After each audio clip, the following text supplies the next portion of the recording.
नमस्कार दोस्तों, कैसे आप सभी। उम्मीद करता हूँ आप सभी अच्छे होंगे। दोस्तों, आज की इस वीडियो में हम लोग जी के कुछ महत्वपूर्ण प्रश्नों को डिस्कस करेंगे जो कि एग्जाम में बार बार पूछे जाते हैं। तो चलिए शुरू करते हैं। देखते हैं पहला प्रश्न। देखिए, पहला प्रश्न है, सरहुल किस राज्य का लोकप्रिय जनजातीय नृत्य है? असम का, सिक्किम का, झारखंड का या छत्तीसगढ़ का? तो इसका right answer option number C, Jharkhand का। इसका right answer option number C, Jharkhand का। अब देखिए, सरहुल किस जनजाति द्वारा मनाया जाता है? तो उरांव जनजाति द्वारा मनाया जाता है। उरांव जनजाति द्वारा मनाया जाता है और ये एक नववर्ष का त्यौहार है और हिंदू के महीने के चैत्र महीने में मनाया जाता है और अमावस्या के 3 दिन बाद मनाया जाता है। और ये वसंत ऋतु का आगमन का भी, यानी शुरुआत का भी उत्सव है। चलिए अगला प्रश्न देखते हैं।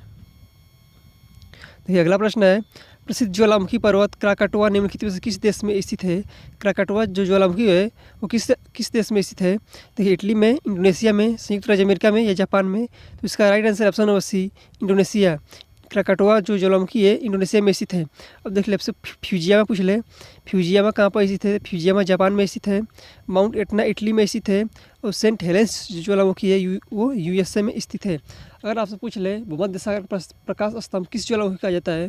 तो स्ट्रोम्बोली को कहा जाता है। चलिए बाकी देखते हैं अगला प्रश्न।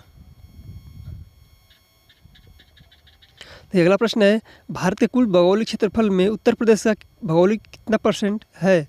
भारत के कुल भौगोलिक क्षेत्रफल में उत्तर प्रदेश का कितना परसेंट भौगोलिक प्रतिशत है? 7.3%, 8.99%, 9.02% या 10.04%?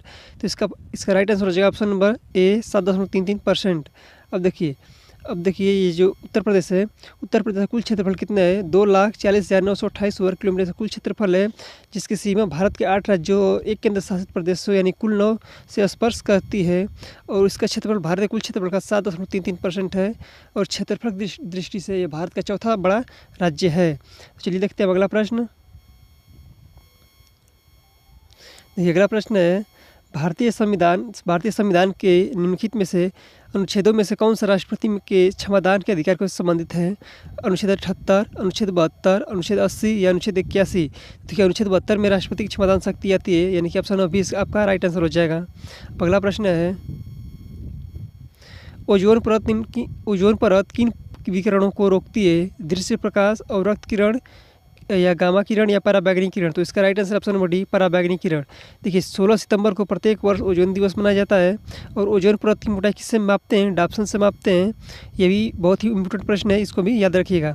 ओजोन परत समताप मंडल के निचले हिस्से में लगभग 10 से 50 किलोमीटर की ऊंचाई पर स्थित है और ओजोन परत सूर्य की पराबैंगनी किरणों को पृथ्वी पर आने से रोकती है और इस पृथ्वी से, जिससे कि इसे त्वचा कैंसर होता है, उससे खतरा टल जाता है। देखिए, अगला प्रश्न है,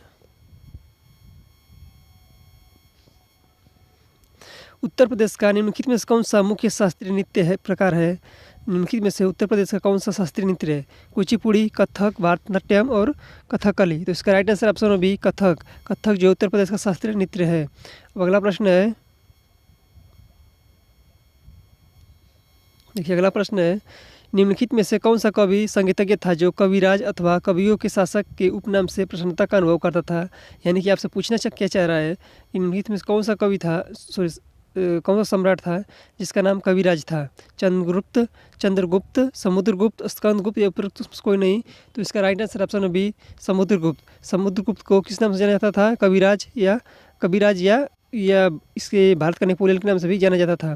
तो ये गुप्त काल के जो उत्कर्ष काल था वो स्वर्ण काल कहा जाता है और B.S. स्मिथ ने भारत का नेपोलियन कहा है। किसे?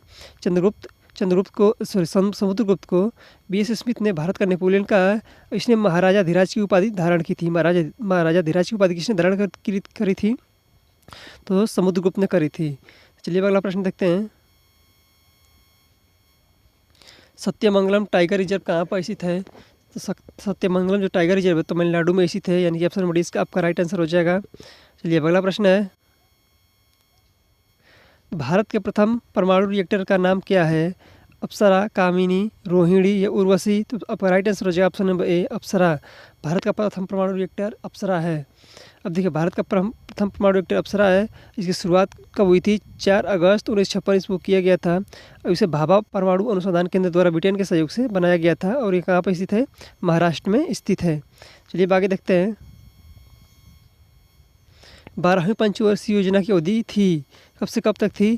तो आपका राइट आंसर है ऑप्शन नंबर सी, 2012 से 2017 तक 12वीं पंचवर्षीय योजना की तिथि थी। इसकी थीम क्या थी? तीव्र, अधिक, समावेशी और सतत विकास इसकी थीम थी। चलिए देखते हैं, आगे प्रश्न देखते हैं। लावणी निम्नलिखित में से किस राज्य का पारंपरिक नृत्य है? महाराष्ट्र, मध्य प्रदेश, हिमाचल प्रदेश या उत्तर प्रदेश? तो लावणी कहाँ का है? महाराष्ट्र का है। तो आपका ऑप्शन नंबर ए इसका राइट आंसर हो जाएगा। ऑप्शन नंबर ए इसका राइट आंसर हो जाएगा। अब देखिए अगला प्रश्न है, नेत्रदान में दाता की आँख का कौन सा भाग उपयोग में लाया जाता है? यानी कि नेत्रदान में कौन सा भाग उपयोग में दिया जाता है? कार्निया, रेटिना, लेंस या परितारिका? तो आपका राइट आंसर हो जाएगा ऑप्शन बी, कार्निया। नेत्रदान में कार्निया को दान किया जाता है। देखिए कार्निया का दान दिया जाता है। और रेटिना का कार्य क्या होता है? चित्र को ग्रहण करना होता है, रेटिना कार्य होता है। और आँखों में आपसे पूछ ले कौन सा लेंस होता है? तो उत्तल लेंस होता है आँखों में। चलिए आगे देखते हैं। भारतीय संविधान सभा का गठन किया गया था क्रिप्स प्रस्ताव के अंतर्गत, कैबिनेट मिशन योजना के अंतर्गत, भारतीय स्वतंत्रता नियम के अंतर्गत या माउंटबेटन योजना के अंतर्गत? तो आपका राइट आंसर हो जाएगा ऑप्शन बी, कैबिनेट मिशन के अंतर्गत। देखिए यह मिशन कब भारत आया था? तो 24 मार्च 1946 को दिल्ली पहुंचा था और अपनी योजना 16 मई 1946 ईस्वी को प्रस्तुत किया था। ये बहुत ही इंपॉर्टेंट डेट है, इसको याद रखिएगा क्योंकि बार बार परीक्षा में पूछी जाती है। देखिए अगला प्रश्न है, कौन सी नदी उड़ीसा के तट पर डेल्टा बनाती है? गोदावरी, नर्मदा, ताप्ती या महानदी? आपका राइट आंसर है option number B, Mahanadi. Mahanadi की लंबाई कितनी हुई आपसे पूछ ले? 851 किलोमीटर इसकी लंबाई है।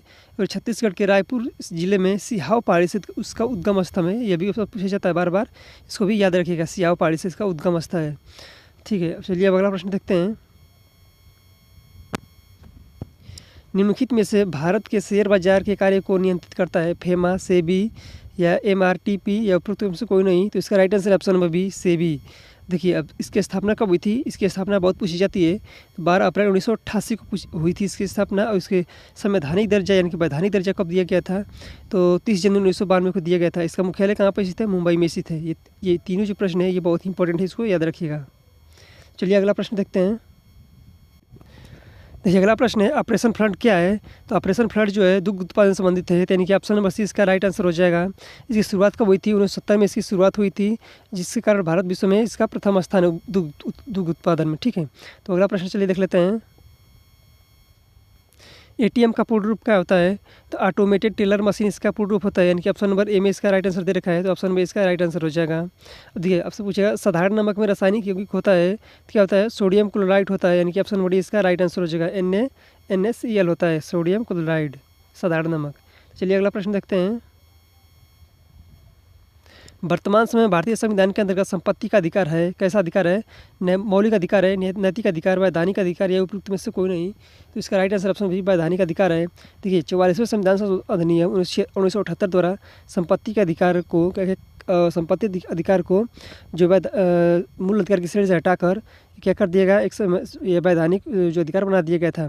ये कौन से आर्टिकल संबंधित था? अनुच्छेद 19(1)(f) और अनुच्छेद 31 में था। इसे हटाकर भाग 4 के अध्याय 4 के अनुच्छेद 300 के अंतर्गत एक वैधानिक अधिकार बना दिया गया। चलिए अगला प्रश्न देखते हैं। भारत में अभियंता दिवस यानी कि इंजीनियर्स डे किसके याद में मनाया जाता है? तो इसका right answer option number B, doctor M Visvesvaraya की याद में मनाया जाता है। चलिए अगला प्रश्न देखते हैं। भारत का अंतिम गवर्नर जनरल और प्रथम वायसराय कौन था? Lord Lawrence, Lord Mayo, Lord Canning या लॉर्ड लिटन? तो इसका right answer option number C, Lord Canning.